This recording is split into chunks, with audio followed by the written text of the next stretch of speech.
திமுகவை பொறுத்த வரைக்கும் எங்க எதிர்பார்ப்பு என்னன்னா, இந்துக்களுக்கு அவங்க உதவி செய்ய வேண்டாம், கொஞ்சம் ஓத்திரம் பண்ணாம இருங்க அப்படிங்கறதான் திமுக எதிர்பார்ப்பு. நாங்க பல முறை சொல்லியிருக்கோங்க, இந்த மதுரையில் நடக்கிற முருக பக்தர் மாநாடு அரசியல் மாநாடு இல்ல சொல்லியாச்சு. அரண்டவன் கண்ணுக்கு இருண்டதெல்லாம் பேய் மாதிரி அமித்ஷா வந்துட்டு போனதுக்கு அப்புறம் அவங்களுக்கு எல்லாமே பேயா தெரியுது. முருகன் மாநாடு நடத்தினா முருகன் பிஜேபி காரர் தான் நினைக்கிறாங்க. முருகன் என்ன மிஸ்டு கார் கொடுத்து பிஜேபி மெம்பர் ஆயிட்டாரா?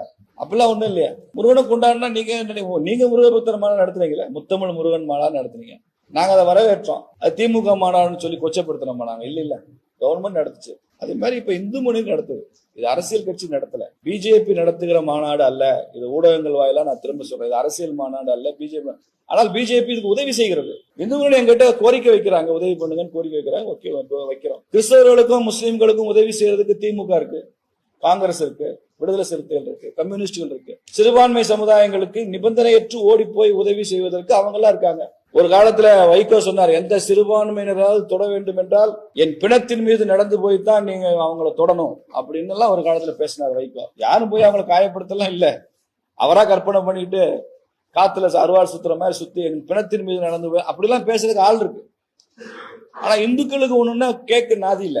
திமுக தொடர்ந்து இதுக்கு எதிராக தான் இருக்கு.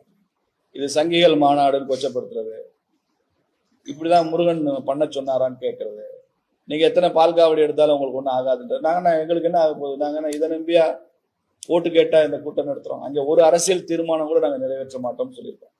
எங்க கட்சி கூடிய அங்க ஒரு இடத்துலயும் பறக்காதுன்னு சொல்லியிருக்கோம். எங்கள் தலைவர்களே யோகி ஆதித்யநாத் அவர்கள் வருவாரு, மேடையில் அமர்வார்னு சொல்லியிருக்கோம். இது அரசியல் மேடை இல்லைன்னு சொல்லியிருக்கோம், அரசியல் தீர்மானங்கள் இல்லைன்னு சொல்லியிருக்கோம். நாங்க சொன்ன விளக்கத்தை உயர் நீதிமன்றம் ஏற்றுக்கொண்டு தீர்ப்பு வழங்கியிருக்கு. ஆனால் அதுக்கு முன்னால திமுக அரசாங்கம் காவல்துறை மூலமா எவ்வளவு கெடுபிடி சார். இந்த ஊர்ல இந்த தமிழகத்துல எத்தனையோ கட்சிகள் மாநாடு நடத்துது, இவ்வளவு கெடுபிடி இல்ல. கிறிஸ்தவர்கள் முஸ்லீம்கள் மாநாடு நடத்துறாங்க, கெடுபிடி கிடையாது. முஸ்லீம் லீக் மாநாடு நடத்தலையா? எஸ்டிபிஐ மாநாடு நடத்தலையா? ஏதாவது கெடுபிடி வச்சிருக்கீங்களா? வர்றவங்களுக்கு நாங்க திமுக மாதிரி உடன்பிறப்புகளுக்கு பணம் கொடுத்து வேன் ஏற்பாடு பண்ணா, இந்த வேனை இத்தனை வேன் நாங்க ஏற்பாடு பண்ணியிருக்கோம், கட்சியில அமைப்புல இருந்து இவ்வளவு பேர் வருவாங்கன்னு சொல்ல முடியும். அவன் தன்னெழுச்சியா சொந்தமா முருக பக்தர்கள் அவனா பணம் போட்டு அவனா வேன் எடுத்து அவனா வர்றான். தமிழ்நாடு மாதிரி 8 கோடி மக்கள் இருக்கிற இடத்துல இது எப்படி கணக்கெடுக்க முடியும்?